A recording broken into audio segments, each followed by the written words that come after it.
Right now, at the Metropolitano, Julian Alvarez is standing near the touchline, and the sound coming down from the stands is not the sound a nine-figure striker wants to hear from his own supporters. He is being jeered during the warm-up. Then, when he is brought on as a substitute, the boos get louder. This is not a hostile away crowd. This is his own fan base, turning on him in real time while transfer speculation swirls around his name. At full time, Atletico Madrid make a decision that speaks louder than any statement. They tell Alvarez not to go and greet the supporters. Leave the pitch immediately. That is the club's call, not his. Diego Simeone is asked about it afterward, and he refuses to give Alvarez any advice, saying only that his focus is on doing his job for Atletico.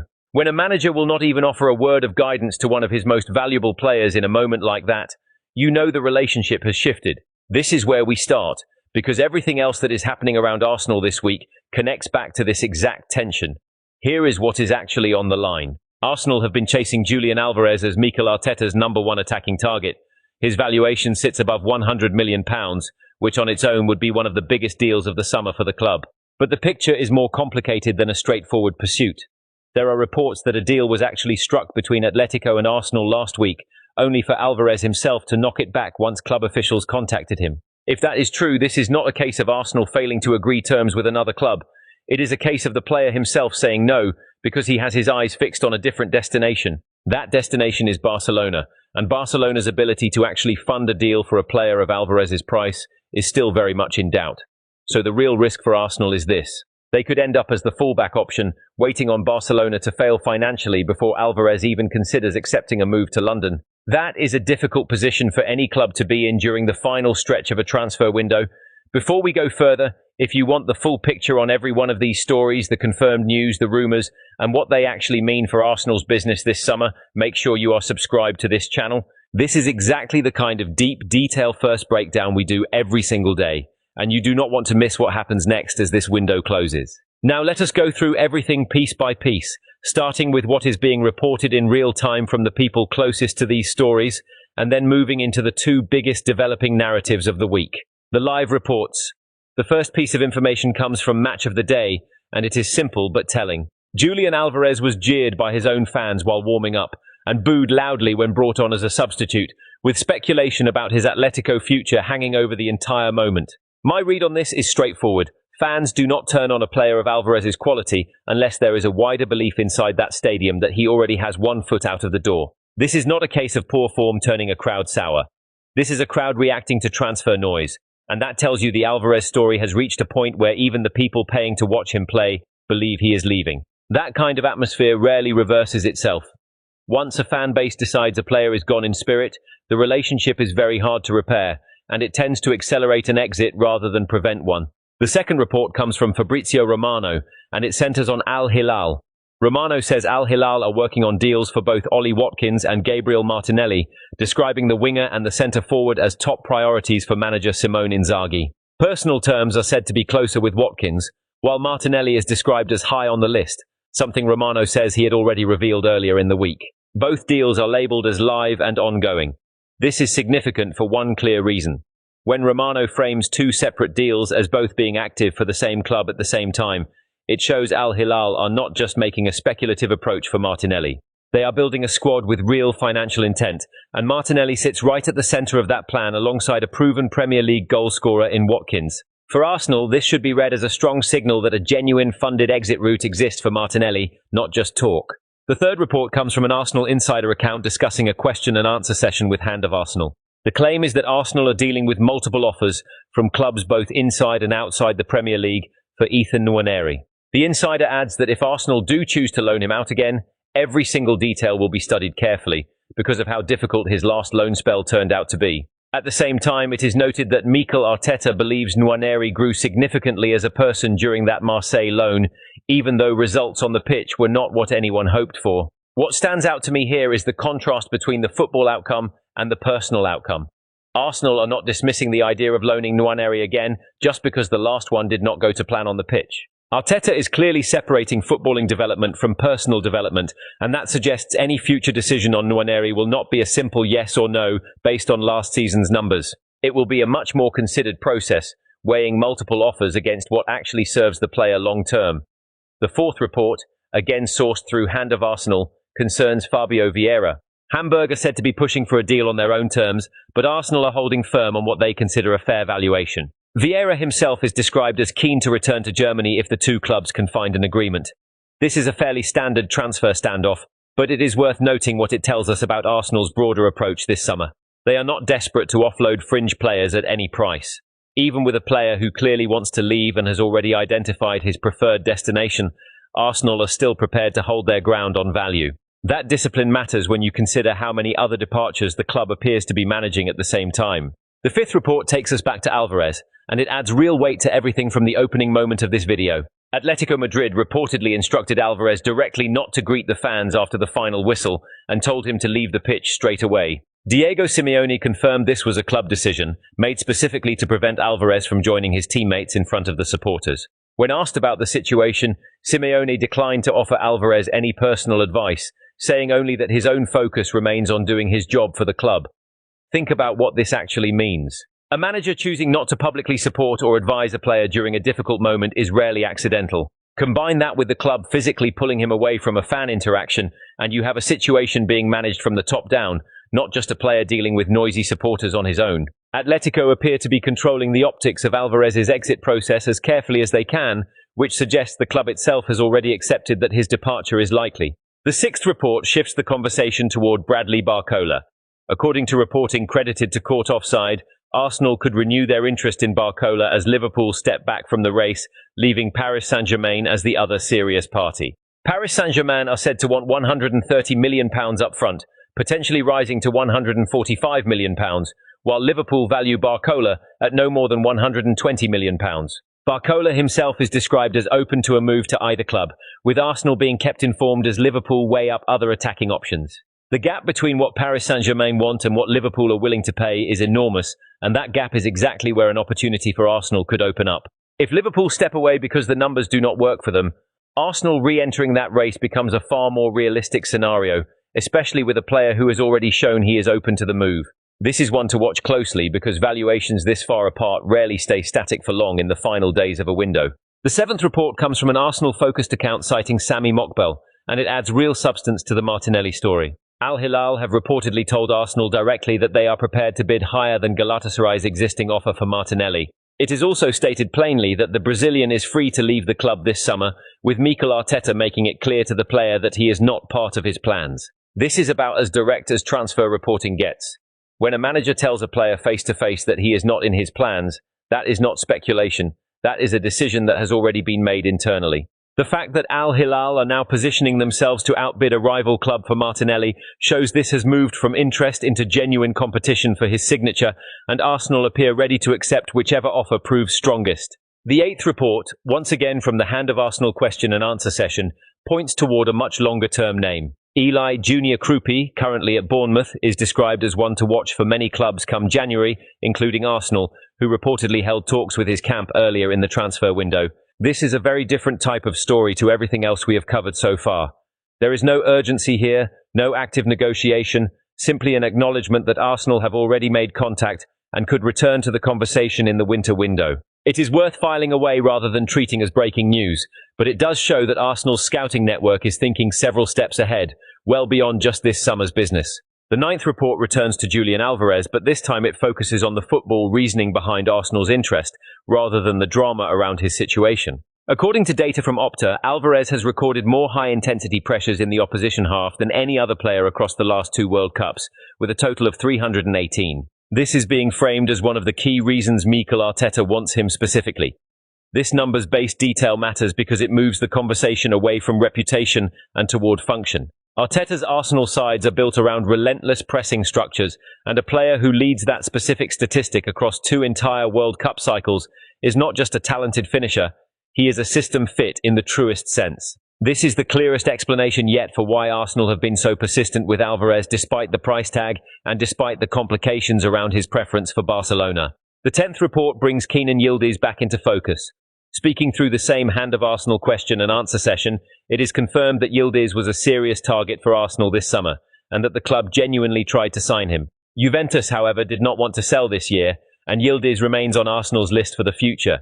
This is an important distinction to make clearly for anyone following the story. This is not a live, ongoing pursuit right now. This is confirmation of a failed attempt, with the door left open for a return in a future window. Fans should treat any renewed Yildiz talk in the coming days as speculation about the future, not as evidence of an active deal this summer. The 11th and final report centers on Matias Fernandez Pardo of Lille. Arsenal have reportedly placed the 21-year-old on their attacking shortlist and are monitoring his situation closely.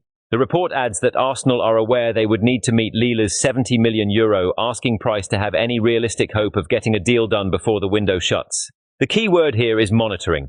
Arsenal have not made an approach that has been confirmed as an active bid. They are watching, and they know the exact number required to change that. Whether they are willing to spend close to €70 million on a 21-year-old who is still developing is the real question, and it connects directly into the deeper story we are about to break down. The Alvarez situation in full. Let us now bring everything together on Julian Alvarez because this is the single biggest storyline connected to Arsenal this week. The reality for Arsenal is this. According to Spanish journalist Gerard Romero, Atletico Madrid and Arsenal actually reached an agreement between the two clubs last Thursday. That is a significant claim because it would mean the club-to-club side of a deal was already sorted. But according to the same reporting, once Arsenal officials made contact with Alvarez directly, he rejected the move. I want to be completely clear here. This is being reported by one specific journalist, and it has not been confirmed by either club, so this sits in the category of a serious, credible claim rather than an official fact. If accurate, the reasoning behind that rejection is just as important as the rejection itself. Alvarez is said to be holding out for Barcelona, viewing the Catalan club as the only logical next step in his career. That is a strong statement about how he sees his own trajectory. But there is a major complication sitting underneath that preference. There remain genuine doubts about whether Barcelona can actually fund a transfer of this size. This is not a case of Alvarez simply preferring one club's project over another. This is a case of his preferred club potentially not having the financial capacity to make the move happen at all. That creates a very specific kind of pressure point. If Barcelona cannot put together the money required, Alvarez may eventually be left with very few alternatives, and a move to Arsenal could become far more realistic, not because he has changed his mind about wanting to go there, but because his first choice simply is not financially possible. That is a very different kind of pursuit for Arsenal to be involved in. They are not the dream destination in this scenario. They are the contingency plan. And contingency plans in football transfers can absolutely still happen, but they tend to take longer, and they tend to depend on events completely outside Arsenal's control, namely Barcelona's finances. Layer on top of this the scene at the Metropolitano, with Alvarez being booed by his own supporters and then being pulled away from a fan greeting by his own club. The relationship between player and fan base in Madrid is clearly under real strain. Combine that with Simeone's refusal to offer any personal guidance when asked directly about the situation, and you get a picture of a club that appears to be quietly preparing for Alvarez's departure, even while the exact destination remains genuinely unresolved. For Arsenal, the message is one of patience rather than certainty.